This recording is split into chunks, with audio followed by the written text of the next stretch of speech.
అవసరం ఉన్నది. ఇవాళ ఎంఈ ఫౌండేషన్ పుణ్యమాని ఎందరో చేసిన కృషి పుణ్యమా అని చెప్పని రాజకీయ పార్టీల్లో కొద్దిగా సిగ్గొస్తున్నది. కొంచెం వస్తున్నది, కొంచెం బుద్ధి వస్తున్నది. మొట్టమొదటిసారిగా స్కూళ్లలో పిల్లల్ని పెట్టాలి. పిల్లలు గనిలో వనిలో కార్ఖానాలో రాయింబవళ్ళు చాకిరీ చేయడం కాదు, పసిప్రాయంలో వసివాడిపోవటం కాదు, ఆ పిల్లలు మొగ్గలై వికసించాలి, సమాజంలో పెరగాలన్న దాన్ని కనీసం పెదాల నుంచి అంగీకరిస్తున్నారు, గుండెల్లోంచి అంగీకరించకపోయినా కూడా. దానికోసం డబ్బుల్ని కేటాయిస్తున్నారు. సర్వశిక్ష అభియాన్ అంటున్నారు, బ్రిడ్జ్ కోసం అంటున్నారు, మాధ్యమిక శిక్ష అభియాన్ అంటున్నారు. మంచిదే, కానీ ఇది చాలా తొలి దశ మాత్రమే. రెండు పెద్ద సమస్యలు ముందు ఉన్నాయి. స్కూళ్లలో చేరేది పెరిగింది, ఇక ఎన్రోల్మెంట్ సమస్య లేదు. పూర్వం వెంకటరెడ్డి గారో శాంతా సిన్హా గారో స్కూళ్లలో పిల్లల ఎన్రోల్మెంట్ లేదు, 100కి 30 మంది 40 మంది బయట ఉన్నారని చెప్పని కన్నీళ్లు కార్చి వేదన పడి గట్టిగా పోరాడేవాళ్ళం. ఇప్పుడు ఎన్రోల్మెంట్ అవుతోంది, కానీ ఎందుకు? వెనకటికి ఒక డాక్టర్ గారు ఎవరికో ఆపరేషన్ చేశారట. చాలా కష్టమైన ఆపరేషను, చాలా క్లిష్టమైన ఆపరేషను, చాలా బాధలో ఉన్న మనిషికి. ఆపరేషన్ అయినాక డాక్టర్ గారు బయటకి వచ్చాడు తాపీగా. డాక్టర్ గారు ఏమైందని అంట. ఆపరేషన్ సక్సెస్ అన్నాడు. అందరూ వెంటనే లేచి గంతేశారు. పేషెంట్ డెడ్ అన్నాడు. పేషెంట్ చంపేసి ఆపరేషన్ మనకెందుకండి? కేవలం స్కూళ్లలో చేర్చితే చాలదు. స్కూళ్ల వల్ల ఈ పిల్లల భవిష్యత్తు బాగుపడుతుందనే విశ్వాసం కలగాలి. ఇటీవల గణాంకాలు చూస్తే, నిన్నగాక మొన్నొచ్చింది అసర్ సర్వే, ఆ లెక్కలు చూస్తే చాలా రాష్ట్రాల్లో గత సంవత్సర కాలంలో ఎన్రోల్మెంట్ పెరిగినా కూడా 10% డ్రాప్అవుట్లు పెరుగుతున్నాయి. ఎందుకు పెరుగుతున్నాయి? ఇన్ని వేల కోట్లు ఖర్చు పెట్టినా, ఇన్ని స్కూల్ రూములు నిర్మాణం చేసినా, ఇంతమంది కాంట్రాక్టర్లు పెట్టినా, ఇంతమంది అధ్యాపకులకు జీతాలు ఇచ్చినా, ఇంతమందిని డిఎస్సీ మరొకటి రిక్రూట్మెంట్లు చేసినా, స్కూళ్లలో పిల్లల్ని తీసుకొచ్చినా, మధ్యాహ్న భోజనం పెట్టినా, వేల కోట్ల రూపాయలు కేటాయించినా ఈ తల్లిదండ్రులు తెలివి తక్కువ వాళ్ళు కాదు. నిరుపేద కుటుంబాల్లో కూడా పేదలు కావచ్చు, కానీ బుద్ధిహీనుడు కాదు. 3-4 ఏళ్ళు చూసిన తర్వాత ఇదంతా డ్రాబానేనో, ఈ పిల్లలకి చదివేం రావటం లేదు, జీవితానికి దీనిలో పనికొచ్చే రకంగా లేదు, ఇది ఉపయోగం లేదని బయటికి తీసుకెళ్ళిపోతున్నారు. నిరుపేదలు సైతం, రిక్షా కార్మికులు సైతం, రెక్కాడితో రొక్కాడిన వాళ్ళు సైతం చాలామంది శక్తికి మించి ఖర్చు పెట్టి ప్రైవేట్ స్కూల్లో చదవాలన్నా వస్తున్నామని చెప్పి అక్కడికి పంపిస్తున్నారు. అందుకే ఆపరేషన్ సక్సెస్, పేషెంట్ డెడ్ అవుతుంది. నా పిల్లలు బాగుపడతారు,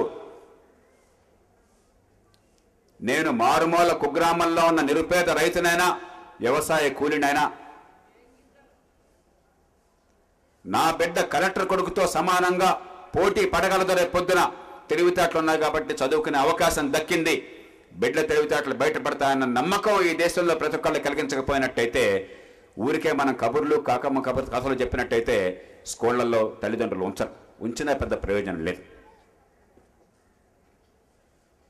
విద్యా హక్కుల గురించి మాట్లాడితే లాభం లేదు. విద్యా హక్కు అంటే స్కూల్కి వెళ్ళి కూర్చోవడం కాదు, విద్యా హక్కు అంటే ఆ స్కూల్లో ఫలితాలు రావటం. ఇటీవలనే అసర్ సర్వేలో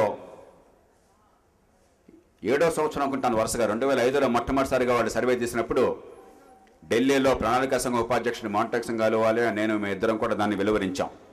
వేదిక మీద ఇద్దరు నుంచి మాట్లాడాం. 7 ఏళ్ళు అయింది. 7 ఏళ్ళుగా సుమారుగా లెక్కలు అటు ఇటుగా అదే వస్తున్నాయి. ఇటీవల వచ్చినాయి మళ్ళీ లెక్కలు, ఈ వారమే వచ్చింది. ఏం చెప్పారు? మన రాష్ట్రాన్ని తీసుకున్నట్టయితే ఇప్పటికి కూడా 5వ తరగతి పిల్లలు గవర్నమెంట్ స్కూల్లో ఉన్నా, ప్రైవేట్ స్కూల్లో ఉన్నా, 2వ తరగతి పిల్లలు చదవాల్సినటువంటి ఒక పేరాని 2వ తరగతి స్థాయిలో చదవాలి. అలాంటిది 5వ తరగతిలో ఉన్న వాళ్ళు 2వ తరగతిలో ఉన్న పిల్లలు చదవాల్సినటువంటి ఒక చిన్న పేరాని 100కి 20 మంది చదవలేకపోతున్నారు. అంతర్తోగల నూటికి 60 మందికి 5వ తరగతిలో చిన్న భాగారం చేయటం రావటల్లా. 365ని 7తో భాగించి ఒక సంవత్సరంలో ఎన్ని వారాలున్నాయో చెప్పినా అన్నా అని చెప్పంటే వాళ్ళకి చేత కావాలి. తెలివితేటలు లెక్క కాదు. ప్రైవేట్ కానీ గవర్నమెంట్ కానీ డబ్బులు ఖర్చు పెట్టడమే కానీ పిల్లలకి నిజంగా ఆ విద్య అందక. 100కి 40 మందికి 100కి 30 నుంచి 40 మందికి వివిధ రాష్ట్రాల్లో చిన్న తీసివేత రావటల్లా. మొన్ననే మొట్టమొదటిసారిగా 74 దేశాల్లో లెక్కలు తీస్తే పిల్లలకి ఏమాత్రం లెక్కలు చదువు రాయటం వస్తుందని లెక్క చూస్తే ఇప్పటిదాకా మనం అంతా విర్రవేగేవాళ్ళం. మా వాళ్ళు అమెరికా పోతున్నారు, మాకు ఫస్ట్ ర్యాంకులు వస్తున్నాయి, ప్రపంచంలో అతిపెద్ద మానవ వనరని చెప్పని. మనదంతా కూడా బూటకమని బయటపడింది. మనకంటే తక్కువ 74 దేశాల్లో ఒకే ఒక్క దేశం ఉన్నది, కజకస్తాన్ అనేది. అది ఎక్కడో ఉంది. చాలామందికి కజకస్తాన్ ఎక్కడంటే చెప్పడం కష్టం. ఆ కజకస్తాన్ ఒక్కటి ఉంది. అది కాబట్టి కొంచెం పరుగు కాపాడింది. అది లేకపోతే భారతదేశం ప్రపంచంలో అట్టడుగు స్థానంలో ఉన్నది.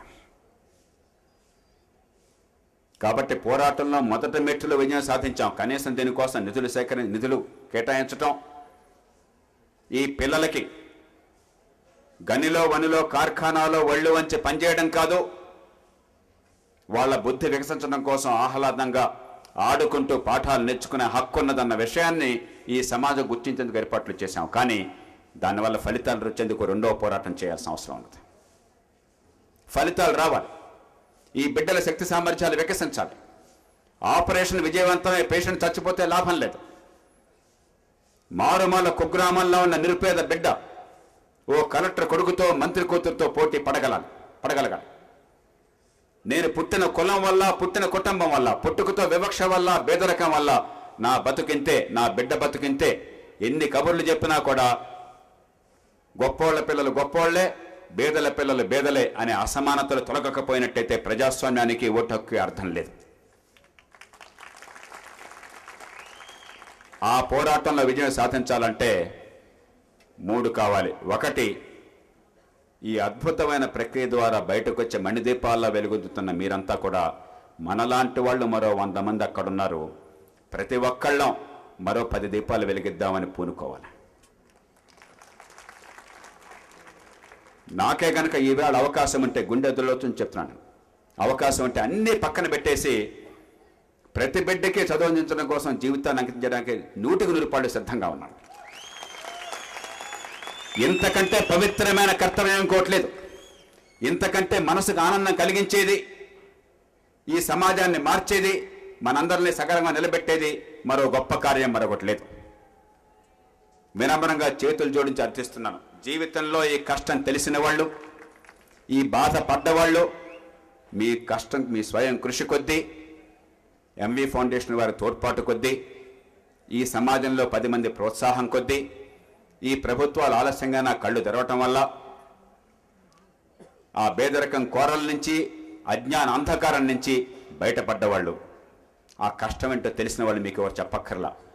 ఒక్కొక్కళ్ళం మరో 10 మందిని కనీసం ఆ కష్టం నుంచి బయటపడేద్దాం. ఆ ప్రతిజ్ఞ ప్రతి ఒక్కళ్ళని తీసుకుందాం. అలాగే ఒక ఎంఈ ఫౌండేషన్ చాలదు. ఈ సమాజంలో బరువు మోసేవాళ్ళు ఎవరన్నా ఉంటే వాళ్ళ మీద ఇంకా 10 రెట్లు బరువు మోసేసి వాళ్ళని పూర్తిగా సమాధి చేసి పారేస్తాం. 120 కోట్ల దేశంలో ఈ సమస్యల పరిష్కారానికి వెంకటరెడ్డి గారో, శాంత సిన్హా గారో, వారి బృందం చాలరు. మరో 100 సంస్థలు కావాలి. ఆ 100 సంస్థలకి పూర్తిగా దన్నుండాలి. ఎందరో పూనుకోవాలి. ప్రభుత్వంలో, ప్రభుత్వం బయట. అన్నిటినీ మించి ఈ రాజకీయ ఆలోచన మారాలి. ఈ ప్రజలు చదువుకుంటే, ఈ బిడ్డలకి తెలివితేటలు వస్తే మాకు ఓటు బ్యాంకులుగా ఉండరు. మే ఓట్లు కొనడానికి మనుషులు మిగలరు. మే సారాయి పోయిస్తే మా వెనకాల కుక్కల్లాగా పడేవాళ్ళు ఎవరో ఉండరు. పేదరికం తొలగిపోతే, బానిసత్వం పోతే, ఈ రాజకీయం ఇలా అంతమైపోతే మేము కోట్లు దోచుకోవడం సాధ్యం కాదని చెప్పని రాజకీయ పార్టీల్లో చాలా స్పష్టమైన అవగాహన ఉంది. ఒక రకంగా ఈ సమాజంలో అసమానతల్లో కొనసాగించడానికి, కులతత్వాన్ని పెంచి పోషించడానికి, పేదరికాన్ని ఇట్లాగే ఉంచడానికి, ప్రజల్ని ఓటు బ్యాంకులుగా మార్చడానికి అప్రకటితమైన కుట్ర జరుగుతోంది దేశంలో. ఆ కుట్రను తిప్పి కొట్టాలని చెప్పంటే ఈ దేశంలో ప్రతి బిడ్డకి చిన్ననాటి నుంచి అక్షర జ్ఞానంతో పాటు అంతకంటే ముఖ్యంగా పౌరజ్ఞానం. ఏ రకంగా మన జీవితాల్ని వందలాది సంవత్సరాలుగా హరించి వేశారు. స్వతంత్రం వచ్చాక 64 సంవత్సరాలకి ఈవేళకు కూడా 65 ఏళ్లకి ఈవేళకు కూడా హరించి వేస్తున్నారన్న విషయం ప్రతి బిడ్డకి, ప్రతి తల్లికి, ప్రతి తండ్రికి అర్థం కావాలి. మనకంటే పెద్ద దేశాలు, మనకంటే వనరులు లేని దేశాలు, మనలో 10వ వంతు సంస్కృతి లేని దేశాలు, నాగరికత లేని దేశాలు, ఆ దేశాలన్నీ అక్షరాస్యతని ఎప్పుడో 50 ఏళ్ల క్రితం ఇచ్చుకున్నాయి. 10 ఏళ్లలో దేశాలను అందరికీ అందించినాయి. ప్రతి బిడ్డకి ఇదే అవకాశాలు ఇచ్చినాయి. డబ్బులు లేక కాదు, శక్తి లేక కాదు, టెక్నాలజీ లేక కాదు. ఇవాళ బటన్ నొక్కితే అమెరికాతో మాట్లాడగలుగుతున్నాం ఖర్చు లేకుండా. రిమోట్ కంట్రోల్ పెడితే ఇష్టం వచ్చిన ఛానల్ చూడగలుగుతున్నాం చెత్త చెదారం. ఈ టెక్నాలజీ, ఈ వనరులు మన బిడ్డల చదువు కోసం ఉపయోగించవా? నిజంగా అంత కష్టమా తలుచుకుంటే మనం అంతా? అంగట్లో అన్నీ ఉన్నాయి, అల్లుడు నోట్లేసాను ఉంది. ఈ దేశానికి ఈ వేళ పట్టిన అతిపెద్ద శని అవినీతి రాజకీయం, అసమానతల రాజకీయం, కులతత్వాన్ని పెంచే రాజకీయం, దేశాన్ని దోచుకునే రాజకీయం. ఏ పార్టీ నాకు అనవసరం, పార్టీ పేరేం పెట్టుకున్నా కూడా ఇలాంటి దుష్ట రాజకీయాన్ని కొనసాగించే సంస్కృతిని ఎవరు పెంచి ప్రోత్సహించినా కూడా వాళ్ళు ఈ దేశానికి ప్రథమ శత్రువులు. ఆ శత్రుత్వాన్ని, ఆ శత్రువుల్ని అంతం చేయకపోతే, మళ్ళీ పౌరుణ్ణి ప్రభువుని చేయకపోతే, ప్రతి బిడ్డకి ఎదిగే అవకాశాలను కల్పించకపోతే, ఈ పేదరికం నుంచి, ఈ కులతత్వం నుంచి, ఈ అవినీతి నుంచి, అసమానత నుంచి విముక్తి కల్పించకపోతే అంతకంటే ఈ బిడ్డలకి మనం విధించే శిక్ష మరొకటి ఉండదు. కాబట్టి 3వ స్థాయిలో ఆ పోరాటం జరగాలి. ఇంకా ఆ పోరాటం ప్రారంభం కాల ఈ దేశంలో. అందుకనే ఇవాళ అమెరికాలోనో, జర్మనీలోనో, బ్రిటన్లోనో మన పిల్లలకు ఎలాంటి చదువు ఉంటుందని చెప్పన్నది పెద్ద ఎన్నికల అంశం. భారతదేశంలో ఇంతవరకు మన పిల్లలకి ఎలాంటి చదువు ఉంటుందని ఎన్నికల అంశం కాదు. వాళ్ళకంటే చదువు ఎక్కువ ఉందనా, వాళ్ళకంటే డబ్బు ఎక్కువ ఉన్నదనా? ఇది దగా వల్ల, కుట్ర వల్ల.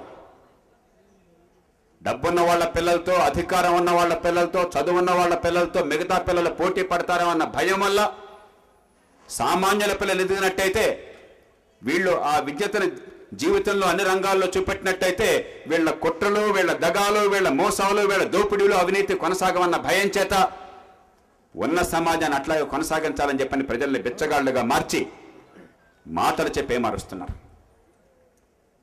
దాన్ని ఎదిరించేటువంటి పోరాటం కావాలి. ఈ పోరాటంలో మనందరం భాగస్వాములు కావాలి అన్ని స్థాయిల్లో.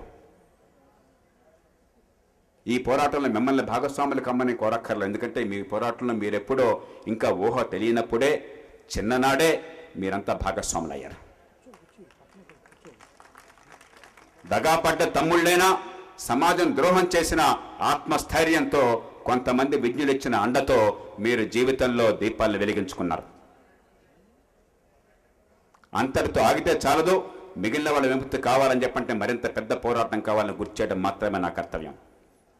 ఈ పోరాటంలో ఈ దేశంలో ఒక పౌరుడిగా, ఎక్కడో మారుమూల కుగ్రామంలో తెలుగు మీడియంలో దీపం బుడ్లు కూడా, విద్యుత్ దీపాలు కూడా లేకుండా చదువుకుని ఈ సమాజంలో తలెత్తుకున్న ఒక పౌరుడిగా, ఈ దేశంలో ప్రతి బిడ్డకి అవకాశాలను కల్పించడం కంటే మహత్తర కార్యం మరొకటి లేదు, అంతకంటే మరో పుణ్యం లేదని నమ్మేటువంటి ఒక వ్యక్తిగా, మానవత అంటే, మనసు అంటే, ఒక గౌరవించదగ్గ సమాజం అంటే, గర్వించదగ్గ సమాజం అంటే ఎన్ని అణుబాంబులు ఉన్నాయి, ఎన్ని ఆకాశ హర్మ్యాలు కట్టామని కాదు, ప్రతి బిడ్డకి చదువు అందిందా, ప్రతి మనిషికి ఆరోగ్యం ఉందా, ఈ 2 మాత్రమే సూత్రాలని చెప్పని పూర్తిగా 100కి 100 పాళ్ళు నమ్మేటువంటి ఒక రాజకీయవాదిగా మీకు వినమ్రంగా ప్రమాణం చేస్తున్నాను.